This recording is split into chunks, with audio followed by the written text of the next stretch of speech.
Why don't you open your Bibles to Matthew 5. We'll go ahead and just read a short passage of Scripture. This really just becomes a launching point for a lesson. It's a little different because we're used to going verse by verse, and this is going to be more topical around Thanksgiving. So I call this lesson the cost of Thanksgiving. And hopefully, as we go through this, it'll become evident.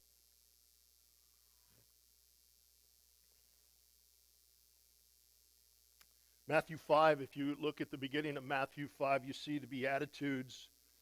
And then you see in this sermon that Jesus is delivering, he talks about being the salt of the earth. Verse 13, you are the salt of the earth, but if the salt loses its flavor, how shall it be seasoned? It is then good for nothing but to be thrown out and trampled underfoot by men. We are to be the salt, this preservative, this flavor in a world, even in a world that's lost its mind, in a world that's lost its way. And it go on in verse 14, you are the light of the world. A city that is set on a hill cannot be hidden. Nor do they light a lamp and put it under a basket, but on a lampstand, and it gives light to all who are in the house. Let your light so shine before men, even when it's dark out, even when conditions are awful, even when things don't go the way you think they should, even though you feel beat up on by the world, oppressed, even when you don't see a way forward, even when it seems dark, that's when it's more important to be the light, to be as that city on a hill. As I said, the title of this lesson is The Cost of Thanksgiving. There's an old Greek proverb that says, if you don't boast about your home, it will fall down and crush you. I don't know where that proverb came from. It might be interesting to study to figure out what the basis for that proverb was. But how true. Because so few boast about their home anymore. We live in a nation that no longer boasts, where patriotism is suddenly frowned upon and looked down upon as something bad. And if you haven't noticed, the more prominent that idea of busting on patriotism, of removing statues, of dismissing our history and our foundations, the more our home seems to be crushing us, coming down around our ears. I want to brag about my home. At his inaugural address, Lincoln spoke to a nation that was split, ready for war. He said this in part. He said this, we are not enemies, but friends. We must not be enemies. Though passion may have strained, it must not break our bonds of affection. The mystic chords of memory stretching from every battlefield and patriotic grave to every living heart and heartstone all over this broad land will yet swell the chorus of the Union, when again touched, as surely they will be, by the better angels of our nature. Stirring words. The mystic chords of memory. It's like a song that we all know the words to. It's like something inside of us that we all have connected to. It doesn't matter your politics. It doesn't matter anything. It doesn't matter your viewpoint. But there's something that stirs us, something inside where we're all connected to sort of this, like this mystic chord, something in our distant past that connects us all. And obviously, I believe that is God. I think that is the common bond of our Creator. I think that mystic chord is the being created in the image of God, the Imago Dei. People Lincoln spoke to didn't hear the message, it didn't register.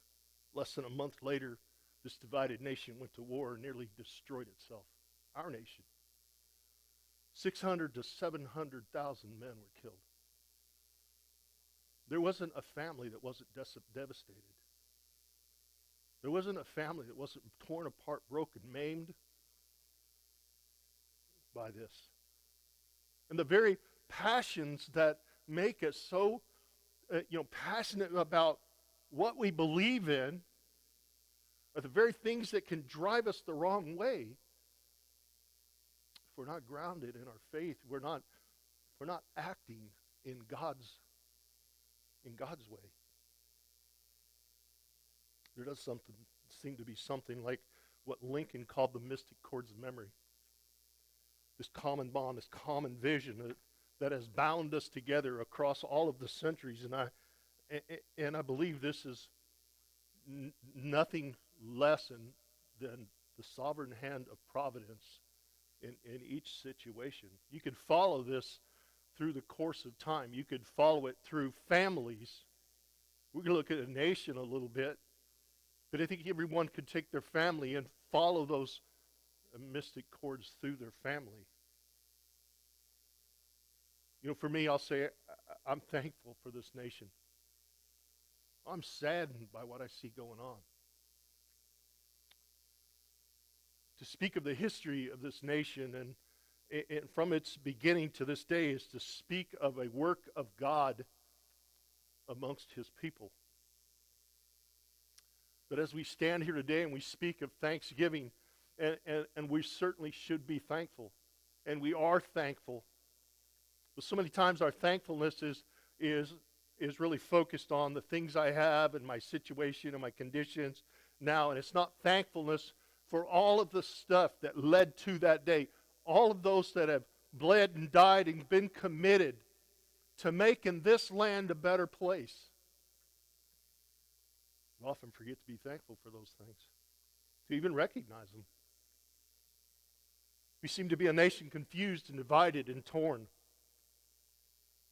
To say thankfulness today almost feels like saying goodbye to an old friend that you know you'll never see again. It just feels like this world will never be the same. I'm thankful for my place of my family in history. I'm thankful for the piece of American history that I've owned. And if it all ends today, it has just been a tremendous blessing from God. I was raised on a farm in a small community. I remember going to the neighbors as I grew up and going to neighbors and neighbors coming together at our place and harvesting together. I remember having big gatherings where we butchered hogs together. All the neighbors came and all the families. Big group of people have these big feasts. Make tons of sausage to last you through the rest of the winter. Great family feast. Work ethic that many times I didn't understand what it was. I was being taught a work ethic. I was experiencing a simple life. I assumed everybody had a life like that. Everybody had those blessings. And as I've grown up, I realized not everybody did. But that everybody has a different story. Everybody grew up in their own setting and has their own sort of story of how they lived and abided in that place in their American history.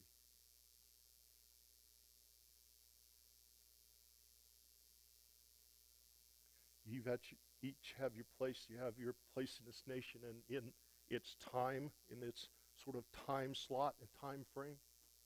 And they all seem to be connected.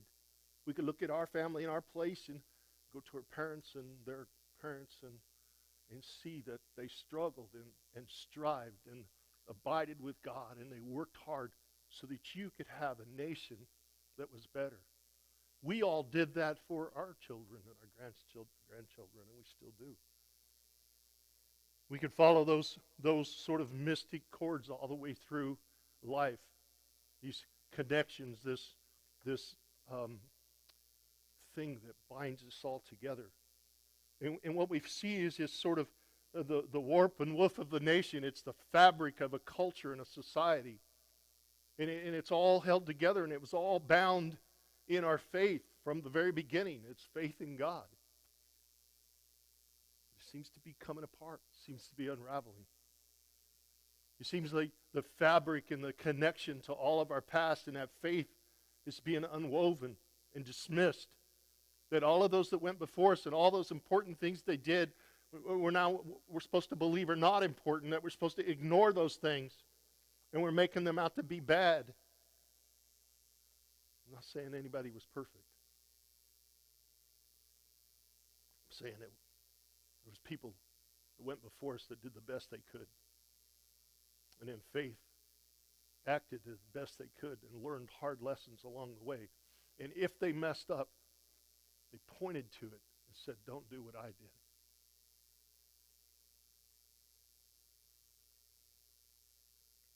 There were families, farms, businesses, politicians even, soldiers, leaders, generals, farmers, slaves that became free men. We was walking yesterday alongside the road. There's a lane that goes back. There's an old oak tree back there.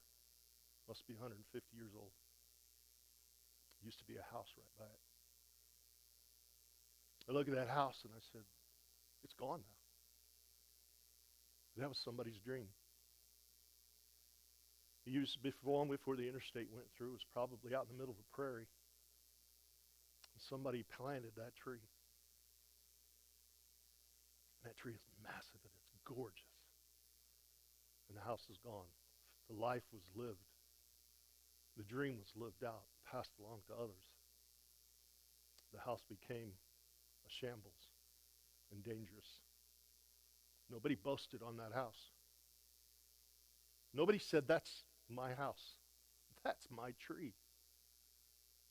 Nobody boasted on it, and it came down. Then they went and cleaned the mess up. And they went on and left nothing but a tree, a little bit of a memory. And every time I walk by that, I see it. There's several of those houses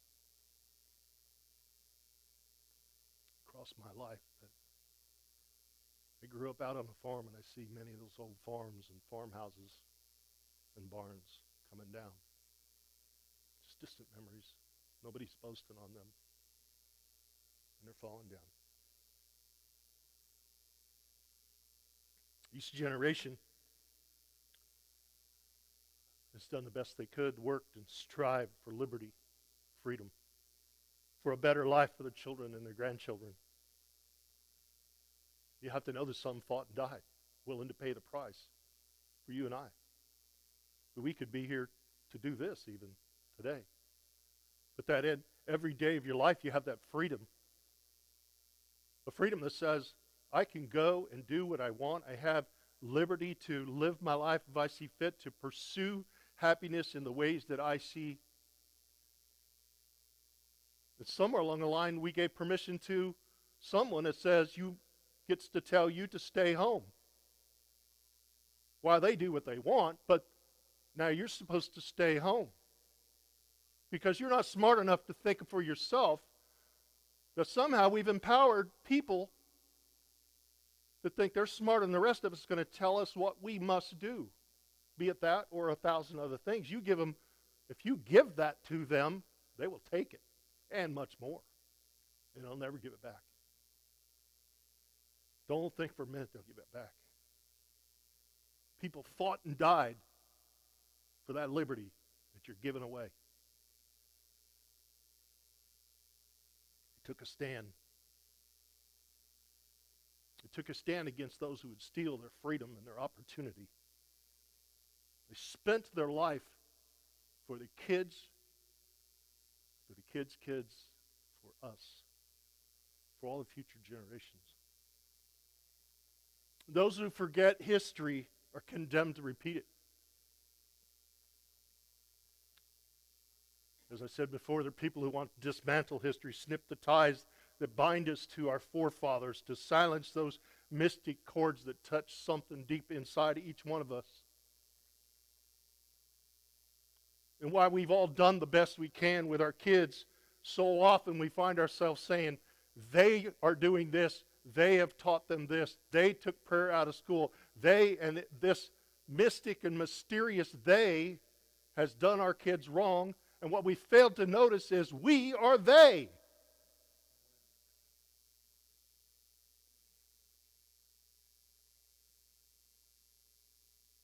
We've lost our understanding of all we ought to be thankful for because we're spoiled. Like a child that receives a Christmas present and goes, that's nice, throws it aside, give me the next one. We're spoiled. Failing to appreciate what we have and where it came from. Willing to say thanks to the source of it all. And in doing so, we've sentenced the next generation to a softness, to a blindness that frankly we inherited from our fathers and forefathers. Forgetting our past and our forefathers really fosters a lack of appreciation. It seems to have doomed us to an oppression and a bondage that somehow in our spoiled state we just allow to happen on the side and say, yep, somebody needs to do something about that.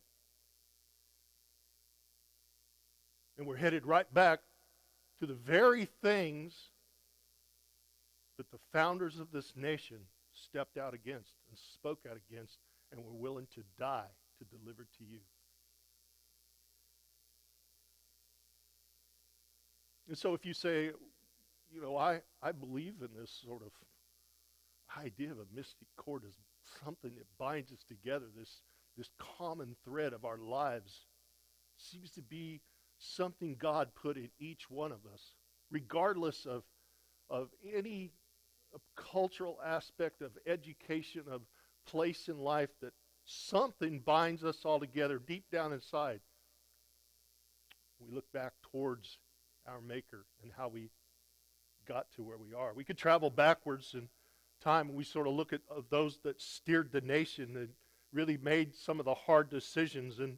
And frankly, I think that if the world is fair about it, I think there'll be some quote out there about cleaning out the swamp one of these days. I don't know the exact quote, but it'll pop up.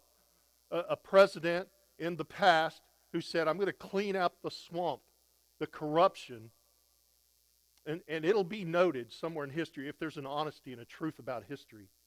We can look back at Ronald Reagan who said, tear down this wall. We look at JFK who said, ask not what your country can do for you, ask what you can do for your country. We've flipped that around.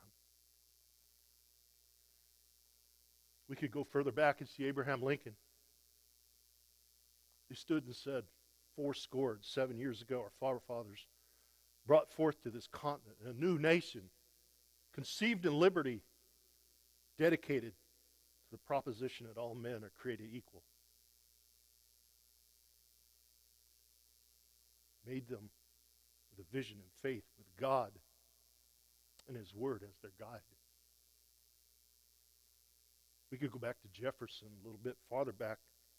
Can the liberties of a nation be thought secure when we have removed their only firm basis, a conviction in the minds of the people that those liberties are a gift of God?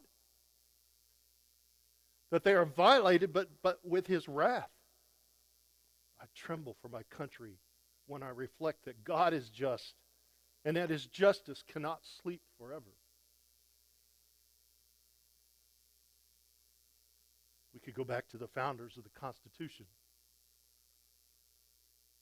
And together they opened it with a preamble that said, we the people of the United States, we the people,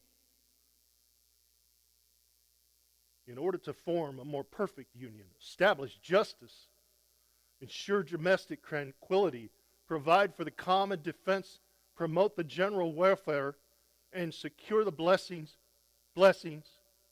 of liberty to ourselves and our posterity, that's us, do ordain and establish this Constitution for the United States of America. It's we, the people. We're the authority of the Constitution. So many times in the last several months, as people took a stand against these things that the governments and the states and even counties have put out, these unrighteous decrees, decrees they have no authority to even come up with. And people say, well, you're supposed to mind the government. You're supposed to be good. We are the government. We the people. This is ours. And if they're taking a power that's not due them, we take it back. It's we the people. We could go back farther. We could see Washington. He said, I dwell on this prospect with every satisfaction which an ardent love for my country can inspire. Since there is no truth more thoroughly established than that there exists in the economy and the course of its nature an indissoluble union between virtue and happiness. Did you get that? An indissoluble, a union, something established. There exists something established in all of us. It sounds very much like the mystic chords. Virtue and happiness, between duty and advantage, between the genuine maxims of honest and magnanimous policy and the solid rewards of public prosperity and felicity. Since we ought to be no less persuaded that the propitious smiles of heaven can never be expected on a nation that disregards the eternal rules of order and right, which heaven itself has ordained. Since the preservation of the sacred fire of liberty and the destination of the Republican model of government are justly considered as deeply, perhaps as finally staked on the experiment entrusted to the hands of the American people. That would be us. Washington said it's us to keep the sacred fire of liberty burning. It is a gift from God. And that no nation is going to maintain that gift if they turn their back on the very foundations in the things that God has given us as we abide in Him.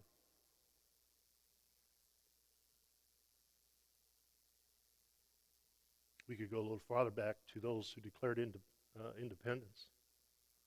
We hold these truths to be self-evident, that all men are created equal, that they are endowed by the Creator with certain unalienable rights, that among them are life and liberty and the pursuit of happiness, that it is our Creator that gave all of us something.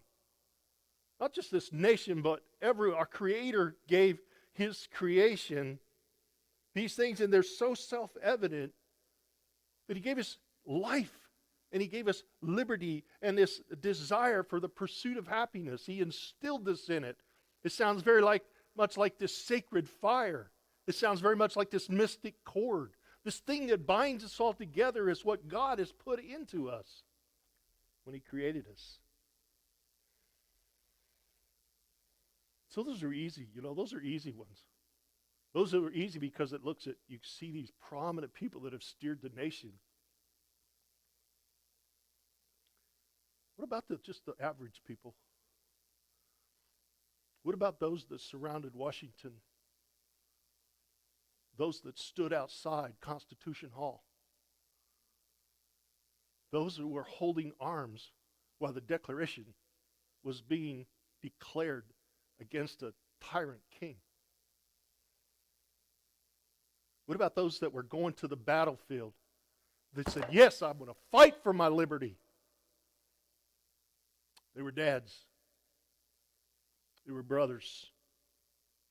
They were families. They were wives and mothers of families. They were normal people who had their place in history. That God put them in that place for such a time. that stirring of liberty would come in them, that they would take a stand together, that they would feel that bond that says there's something that bonds us together. And first and foremost, it is the bond of God. Second, God has put something in us. God has stirred something up in us. It's a sacred fire of liberty.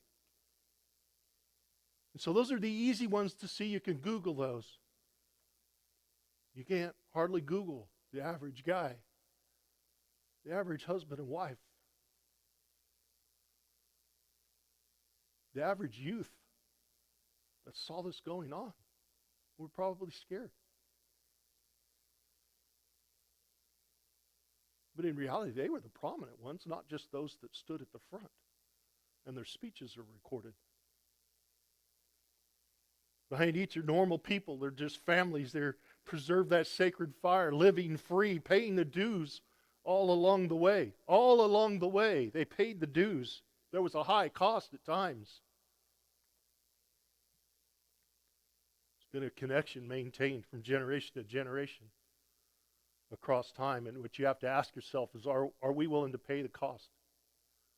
Are we willing to pay the price to maintain that? Or what are we going to hand off to the next generation?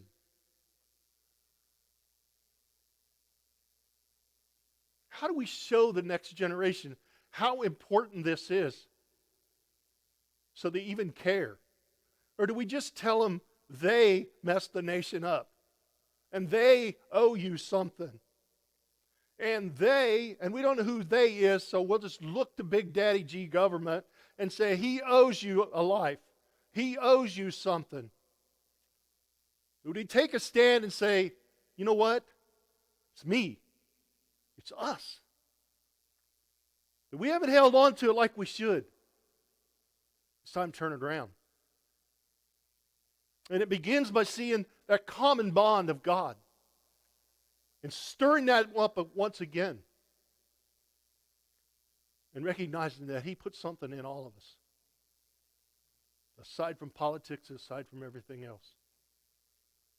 We have that right to life and liberty, the pursuit of happiness, and we should not give it away to anyone else because we, the people, are in charge.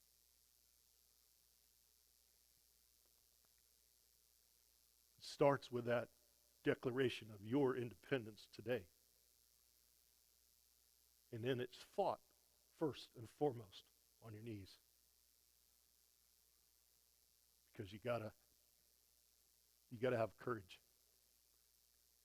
Conviction can only come from God. Willing to sacrifice. Willing to pay the price.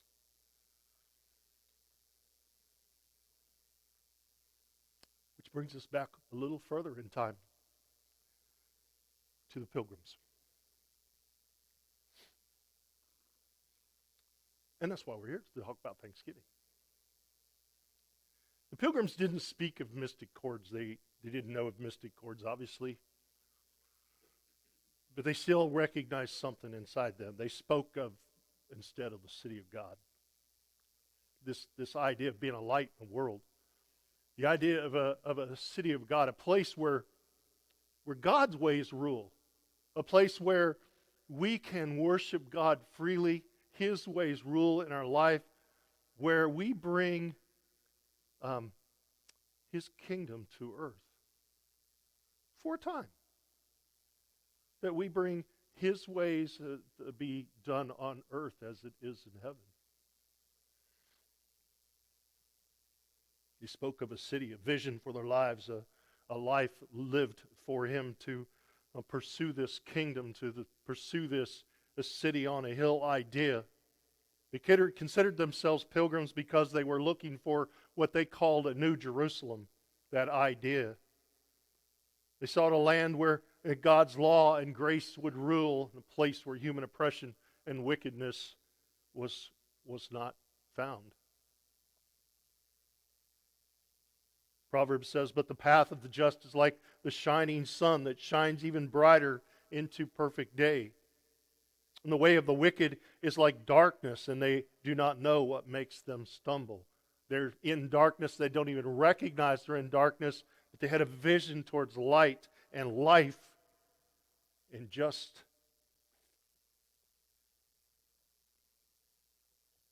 they had a vision of that light as spoken of, as we read in Matthew 5. So who were these people? They were just families. They were just normal people. There's nothing special about them. Just families, men, women, children. What made them special is they had a stirring in them, a vision of who they were supposed to be, what they were supposed to be in their place in time, in their place in history. And they were willing to endure almost anything if it meant they could worship as they pleased. Let me say that again. They were willing to endure almost anything so that they could worship together. And you think about that in the context of the last few months. Or any time.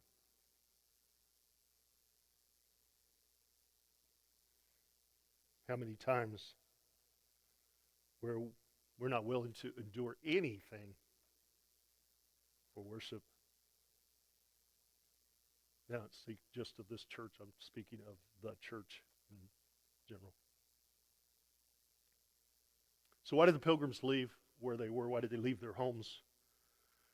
What was their motivation? First and foremost, they left England. They were not running, as much as they were running to something or seeking something, they were also seeking to escape something. So they were trying to make their way towards what they saw was this light, this vision of the city on the hill, but they were also trying to be apart from the darkness, the wickedness, and the oppression that they were under. And it was no less than a man named called King James. This is the same King James that gets the name on his Bible, who was oppressing and persecuting the Pilgrims at the time. They refused to conform to the Church of England, which was not allowed. It was not allowed. You conformed to the Church of England. You acted like the Church of England said you would act. You worshiped as they prescribed you to worship, and there was no other way. And as they pulled away, that's why they became known as separatists. Completely illegal.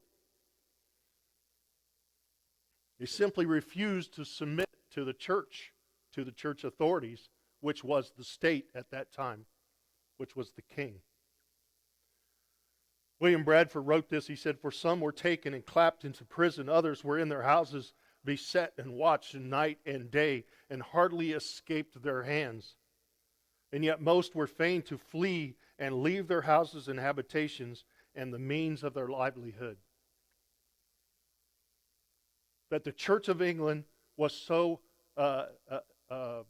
legalistic about what they called was the only way, that they pursued these separatists and persecuted them and threw them in prison and treated them poorly and really drove them out. And so as they sought to escape this persecution, they also were escaping England at the time. So the moral climate, cultural climate in England, there's one measure of what things were like in that day. And they said 25% of all single women, 25% of all single women were prostitutes. 25%. The average age was 16. Now, to get an average, I mean, you know how that works, right? So to get an average of 16, 25% of all single women prostitutes. That's dark. So when these pilgrims could no longer take it, they escaped to a place called Leiden, Holland, which is in the South Holland. A city there was very much more tolerant of the religion. Really, Holland was more religiously tolerant anyway by just the way the nation was set up. But that particular place was tolerant to them. There were about 400 of them that escaped to England and settled in that area at the time. And they worked there for a while, which I think was probably just a few years. But things were getting bad in Europe, and jobs were becoming scarce, and they found it harder and harder to get by, and they would have to go out into the culture, and they felt like they were being invaded by the culture of the darkness of the culture, and they really just didn't. This is not the vision. It was a step in the right direction, but it was not what they envisioned. They wanted to be separate from the darkness of the world. They wanted something grander. They had a bigger vision. They had something calling, something stirring in them that they couldn't really explain. And it really was just the idea of a city on the hill. It was sort of this thing that was stirring up that God puts in each and every one of us to pursue those things. They wanted to pursue them. They heard of New England. They heard of America. They began to talk about going there. However, they also knew that every attempt to go there had ended badly, except for Jamestown, the colony of Jamestown, which really was hardly a success. The first year of Jamestown, 70 of the 108 people that went to that colony died. More came along after it to Jamestown, and of the 500 that came, 440 of those died. Dying of starvation in the first 6 months. Can you imagine dying of starvation? Starved to death in 6 months, 440 of the 500. And it would get worse in as Jamestown settlement. They brought more and more people in, and a total of 3,600 had come in over a 3-year period. 3,000 of them died. This is what the Pilgrims knew of this new land. Starvation, disease, threat of the Indians. It made the odds of survival extremely slim. It made the odds of success pretty much non-existent. I mean, how could anybody think about going to that? How could you go to your wife and your kids and say, pack your bags, we're going to an exciting new place. This is going to be awesome. It's going to be a great adventure. Just think of it as a great adventure. And, we could starve to death, and there's Indians that, you don't even want to hear about the gruesome, nasty things that they do to their enemies. But you know what? Every argument that they had amongst themselves, should we go, should we not go? We don't like where we're at, but there's a place that we... Every argument ended the same way. God wanted them to go there. They were all in agreement.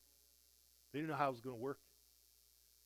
They knew there would be death and starvation and Indians. They knew there would be sickness. It didn't matter to them. Because that liberty was more important.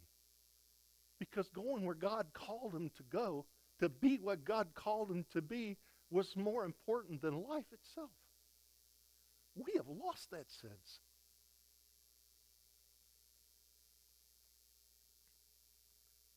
So these people got on a ship. Right off the bat, they get on a ship called the Speedwell. The Speedwell starts out. It starts leaking everywhere. They turn around and come back, and they patch the ship up, and they go back out, and it starts leaking, and they come back. And they do this several, I think it was 3 times. And they finally said, okay, we're done with the Speedwell. Well, as it turns out, the Speedwell was, they believed it might have been sabotage of the captain, and they knew that they had overloaded the Speedwell, had too much mast on the Speedwell, and that if you took it out in the open ocean with these giant sails, that it would actually flex the ship and open up the joints and cause it to leak. And it was revealed later that they thought that was all done on purpose. But you look at that and you go, it's almost a spiritual thing. It's a spiritual battle. It's trying to keep these people from doing what God called them to do. It's really fascinating. Didn't stop them, though. They got on the other ship called the Mayflower. They crowd on the Mayflower. And as they're getting onto this ship, they hear of another ship that made its way to Virginia. And that ship wrecked, and 130 people drowned of the 180 that were on board. But they were undeterred. They wouldn't hear of it. They planned on leaving in spring of 1620, and a third of the congregation was going to go on this first round, around 125 of them. The rest were going to come later. And William Bradford and his wife Dorothy, they left their 3-year-old son. Think about this. They left their 3-year-old son behind for what they were going to, but they felt stirred. They felt they had to lead. They had to go. They left their 3-year-old son, John, behind in Holland, probably with relatives there. And it would be the last time that Dorothy would see her son.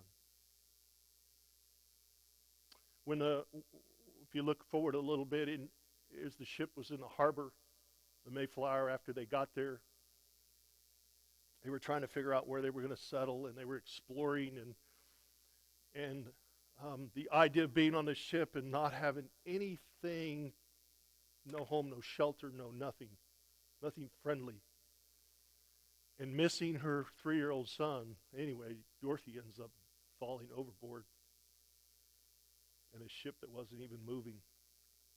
She died. And many believe, there's at least a theory, that she committed suicide. She couldn't take it anymore. Anyway, Bradford and his wife say goodbye to the 3-year-old. And you can imagine how hard it was for many families that had to do that. So they go through these false starts.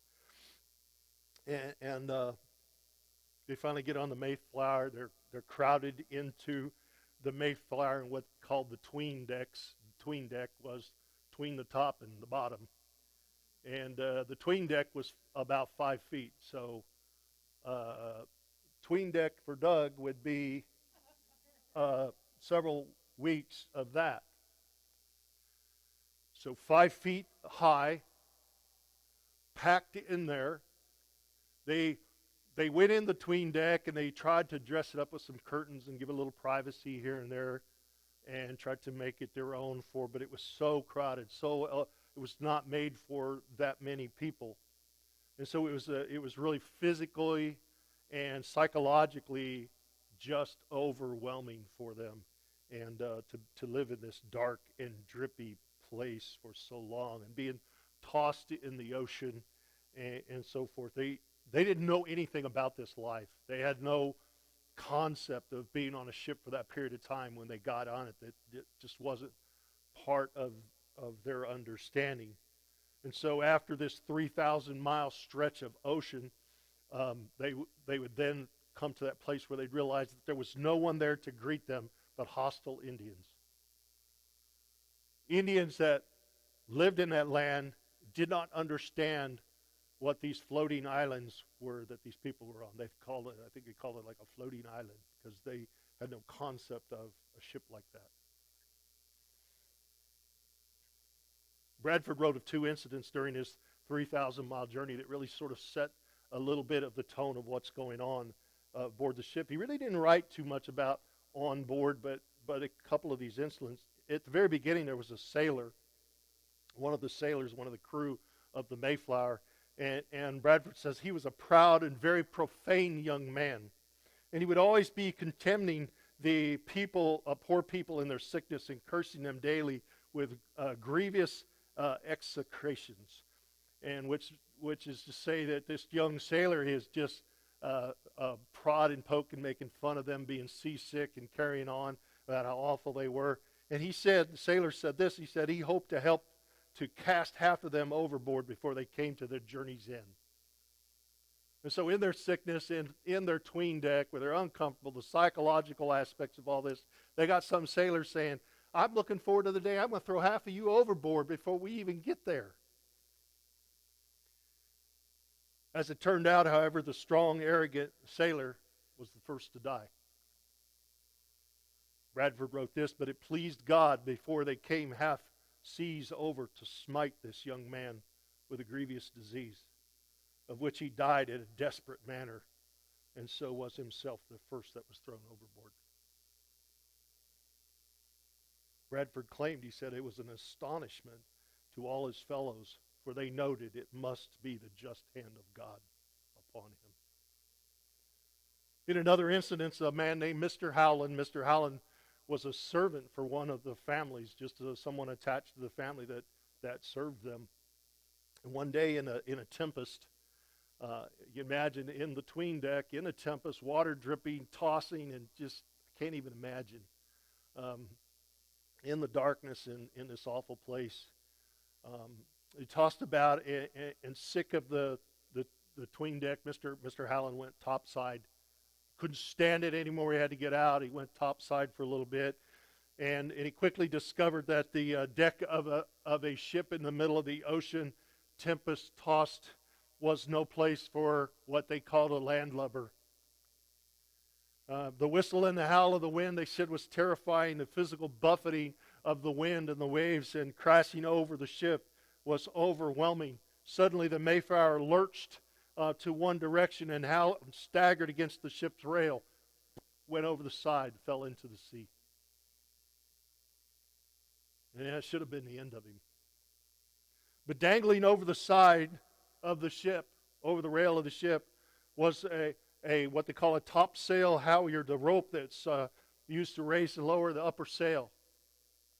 And the rope had fallen and was hanging off the side of the ship. And Hallen, 20-something young man, strong young man, he snatches this rope in the middle of a tempest, falling overboard, snatches this rope. They said he disappeared. He went down 10 feet deep below the water, and he never let go. And obviously he knew if he let go, it would be the end of him. Several sailors grab the rope. They pull Howland back in. They snag his body with a boat hook, and they drag him up on deck. After 10 years later, Bradford wrote about this. He said, John Hallen was not only alive and well. 10 years later, through all the disease, the sickness, through everything, the Pilgrims, John Hallen was alive and well. He and his wife Elizabeth were on their way to raising 10 children, who would in turn produce an astounding 88 grandchildren. And the Puritans believed that everything happens for a reason. Adversity stirs the lust for life. Mr. Hallen came out of that. And the people that he served died in the coming months from starvation, from disease. And all that they had, he inherited their life. What little they had not much of anything. But it's almost like he stepped into the void and filled it up with life. Took his place in history. Took his place in time. Pursuit of that city on the hill. Keeping the fires of liberty, or lighting the fires of liberty in a nation. Anyway, I got ahead of myself. The Mayflower pushed on. And as it pushed on one day, they began to smell land. Seagulls began to appear, and the color of the water changed. And it was daybreak on November the 9th of 1620. They saw land. 65 days at sea, they finally saw land. Can you imagine? Turns out not all the pilgrims, it was not all pilgrims aboard, and even those that were, they didn't all agree on things, and there was a lot of, let's say, politics and different interests on board, and you can read about it, but they really came to a realization that if they're going to make it in this land, that they had to work together. That apart from all of our different interests, that we have to be joined together in this one common thing. That we have to work together if we're going to survive. So before they landed, it was essential that they all sign a formal and a binding agreement of some sort. And so the next day they hammered out this agreement, which we know as the Mayflower Compact. Many see this the beginning of the nation. That this compact marks the beginning of this nation. We see some sort of common thread of our nation coming back, that it was at that moment in time on that ship, before they went aboard, that they said, we have to be joined together in a common thing in order to make it. The government of civil consent. We the people was their agreement, not kings. They came under the authority of the king. They came under contracts with companies that paid the bill, footed the bill for them to come. It's the only way they could get there. They had all kinds of these other influences, but as they began to establish from the beginning, it says, we the people are going to be the authority by agreement. The Mayflower Compact was an agreement by the governed on how they would be governed. Each person had a right and a responsibility to participate.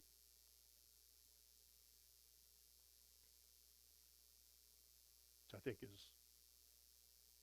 Washington's way of saying maintaining the sacred fire. In part it says, in the name of God. It begins with, in the name of God, amen. We, those who are underwritten in the presence of God and one another, covenant, and combine ourselves together into a civil body politic for our better ordering and preservation, and furtherance of the ends foresaid, and by virtue hereof do enact, constitute, and frame such just and equal laws, ordinances, acts, constitutions, and officers from time to time, so shall be thought most meet and convenient for the general good of the colony, until which we promise all due submission and obedience.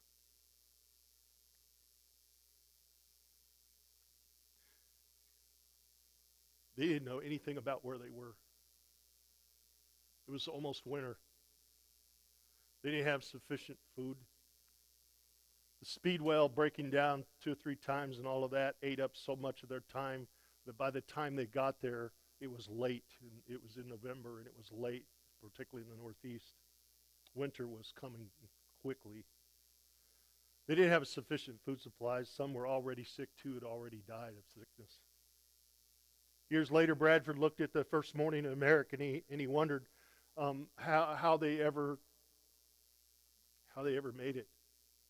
He said, but here I cannot say and make a pause and stand half amazed at this poor people's present condition. They had now no friends to welcome them, nor inns to entertain or refresh their weather-beaten bodies, no homes, or much less a town to repair to seek for succor, to refresh, to get from 60-something days at sea to step aboard and have a warm place, a place at home, a comfortable place, and say, okay, now we can get on with business. Within 4 months, half of them would be dead. And really what astonished Bradford is that half of them lived.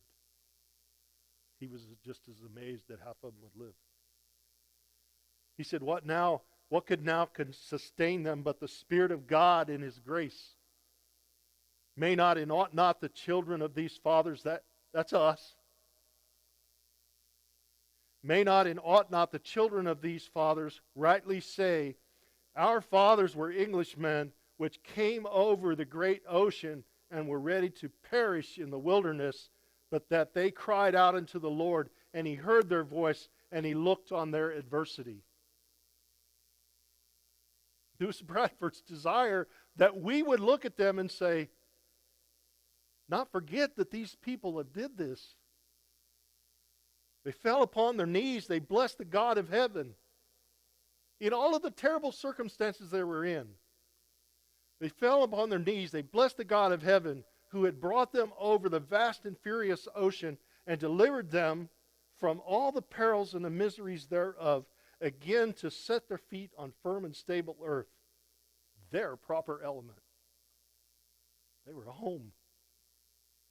It wasn't much. They said, it's ours.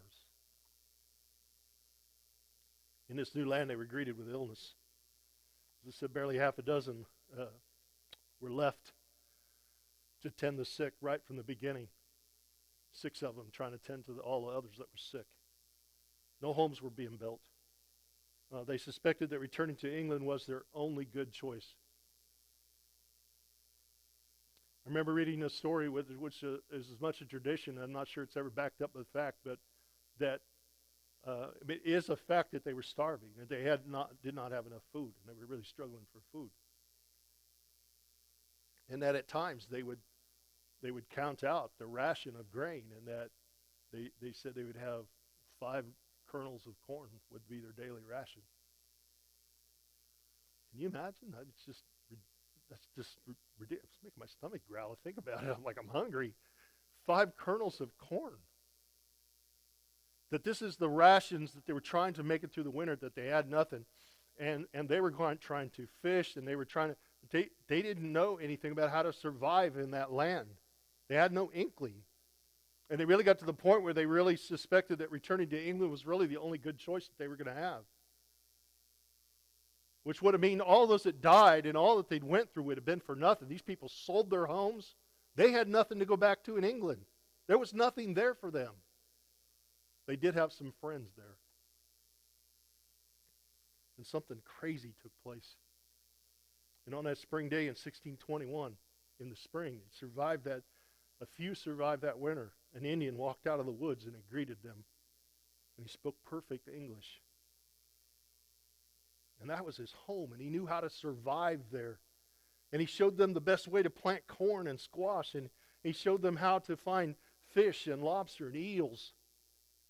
His tribe had died off from disease. Probably disease that was brought to the land. But this Indian had nowhere to go. He had no people of his own, and he made his home amongst them. Bradford wrote in his journal, he said, Squanto became a special instrument sent of God for our good. Squanto was a grace of God. He never left us till he died. If you never read the story, and don't get your information from cartoons or coloring books, but go read the story about Squanto and what he went through and his life. It was pretty amazing. How little we know about this stuff. Is this stuff taught anymore? Sad. This is the foundation of our nation. Squanto was a special instrument of God for our good. He never left him, he said, till he died. And much later, when Squanto did die, he desired that the governor would pray for him that he might go to the Englishman's God. He wanted to go to their heaven. Squanto even bequeathed his possessions to the Pilgrims as a remembrance of his love for them. So as we look at Thanksgiving, that first Thanksgiving, Thanksgiving is not a holiday until Abraham Lincoln made it so in the middle of the Civil War, which is a story in and of itself. So for a few centuries, this was simply a fall harvest, a feast that they had to celebrate the fall harvest, a time to be thankful for the blessings of God. Before that first one, the Pilgrims, they just didn't feast in that way. To have Thanksgiving was to have a church service, was to have a time where they just looked to God and gave thanks to God. It was to have church. That was Thanksgiving. That was what a Thanksgiving celebration would have been for them. It was a religious meeting, not a feast. But the Indians had a different definition. That's hard to say. The Indians had different thoughts. Let's put it that way. They got to define that day. That became the first Thanksgiving. They came in great numbers. There was almost twice as many of them as there were pilgrims. They came carrying in 5 freshly killed deer, it said. He said the celebrants, all these Indians, they stood, they squatted, they sat around on the ground as they clustered around this outdoor fires where the deer and the birds turned on wooden spits and where stews of meat and vegetables simmered on the fire. It was much later that they noted that these pilgrims saw something they had never seen before. They saw the incredible colors of a New England fall. That there are no colors like that in England, in Holland. But it's the trees, it's the way the weather is in the Northeast. That they first saw this incredible explosion of colors at the same time. It quickly became associated with Thanksgiving.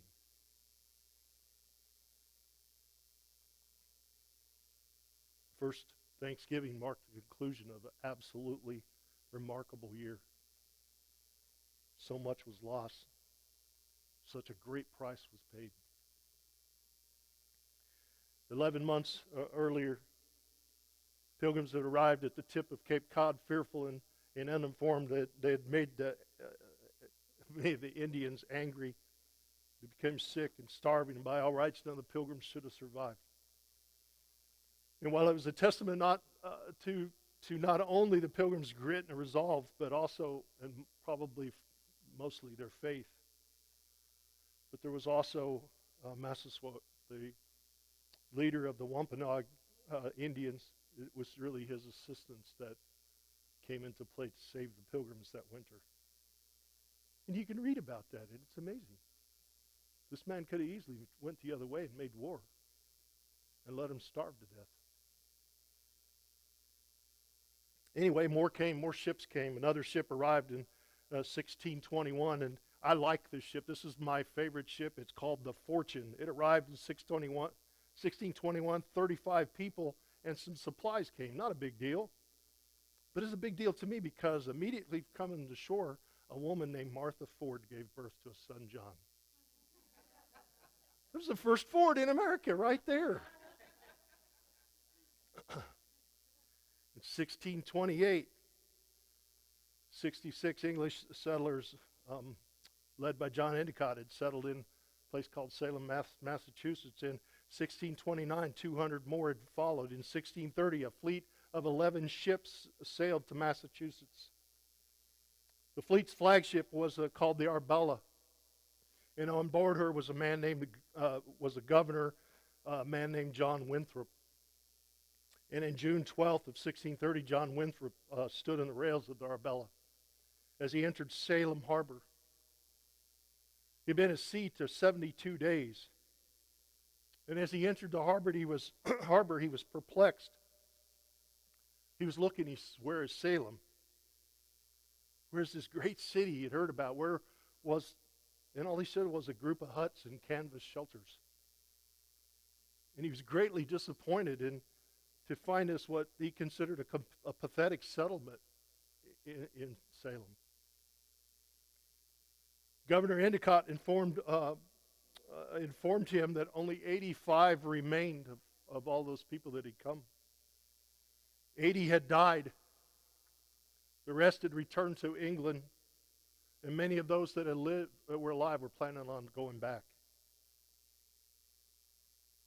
Winthrop aboard the ship. Before he ever got off the ship, to the people that were there, representing 11 ships coming, he delivered a famous sermon called The Model of Christian Charity. To prepare it, he really delivered it to prepare those aboard to plant a new society in what he considered a perilous environment. He was 43 years old that day. His son had just drowned. He had paid the price for that liberty. He was one of the unknown, yet profound leaders of the time. And in part, as he delivered this sermon, he said, "Thus stands the cause between God and us. We are entered into a covenant with him for his work." He had that sense that this is God's work that God called him to, that they were there for such a time. And now the only way to provide for posterity is to follow the counsel of Micah, to do justly, to love mercy, to walk humbly with our God. For this end, we must knit together in this work as one man. We must hold a familiar commerce together in all meekness, gentleness, patience, and liberality. We must delight in each other, make one another's condition our own, rejoice together, mourn together, labor, and suffer together. Always having before our eyes our commission and our community in his work as members of the same body. And so shall we keep the unity of the Spirit in the bond of peace. We shall find that the God of Israel is among us. When 10 of us shall be able to resist 1,000 of our enemies.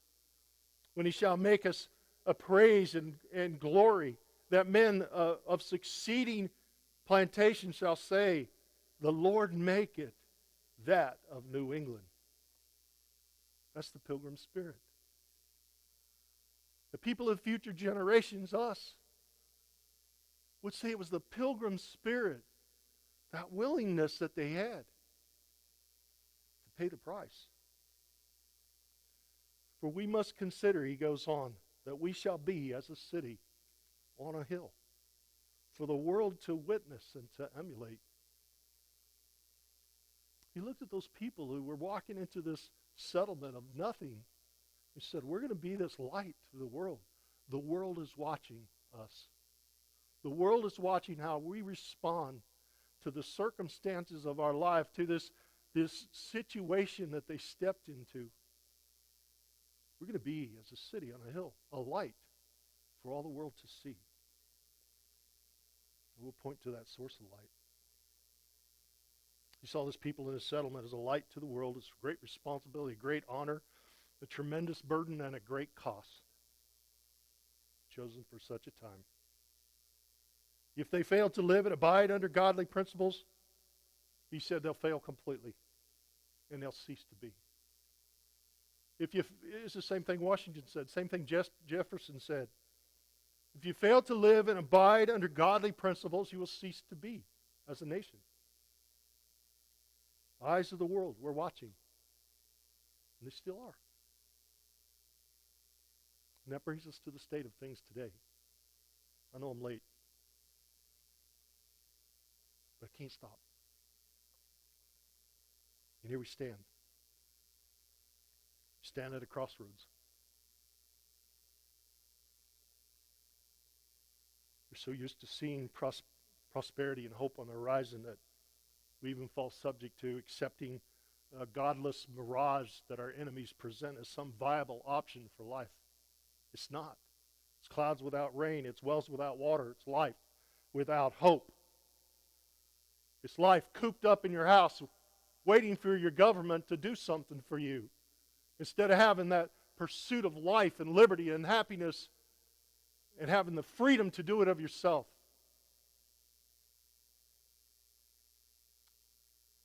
We seem to be at a crossroads where tyranny and oppression once again are sneaking into view.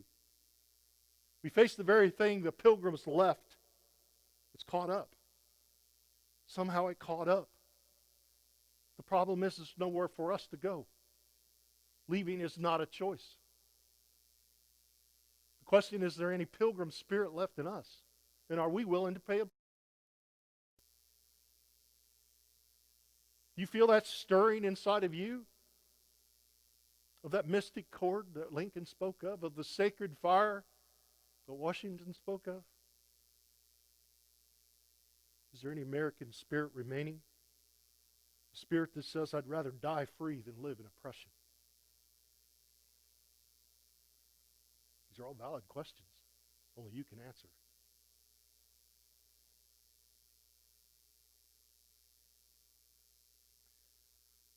With our God and our culture, there is no definition of righteousness, right or wrong. Man will just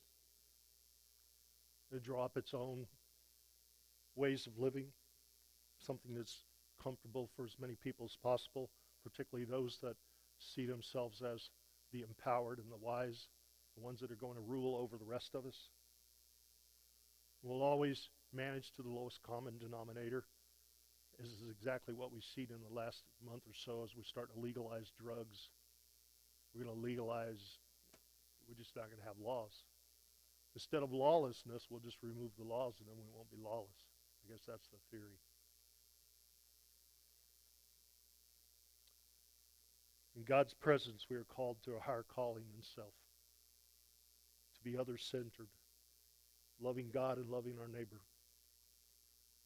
Our faith is vital to our freedom.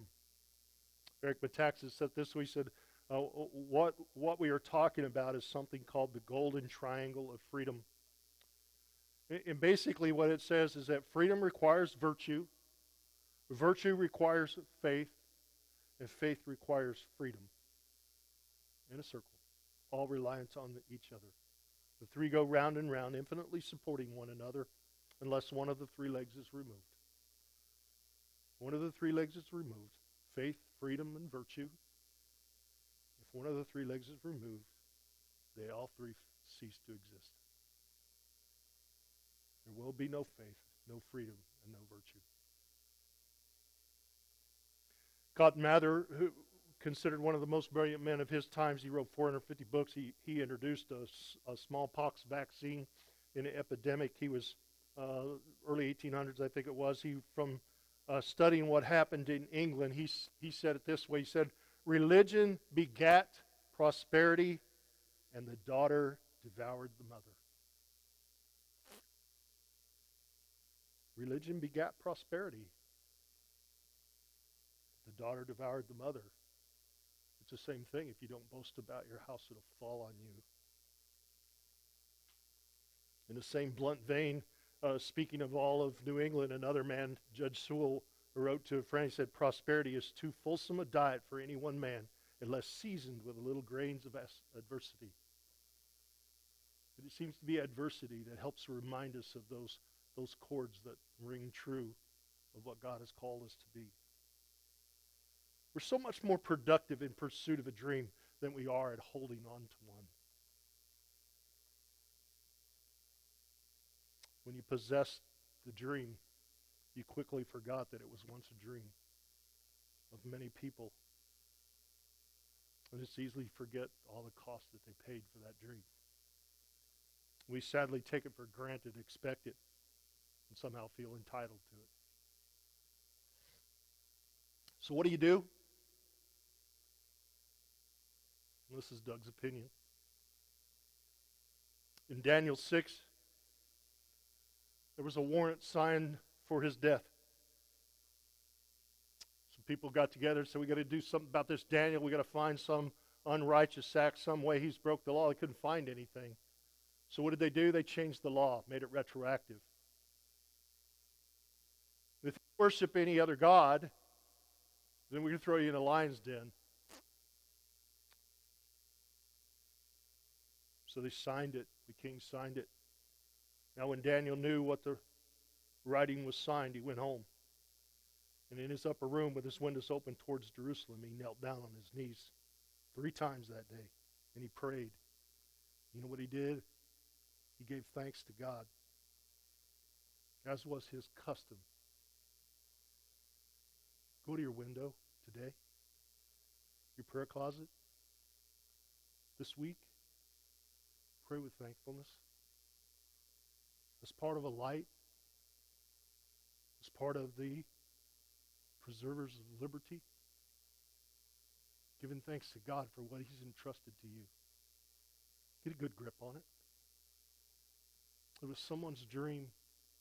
People died so that you could have this. Don't let go of it.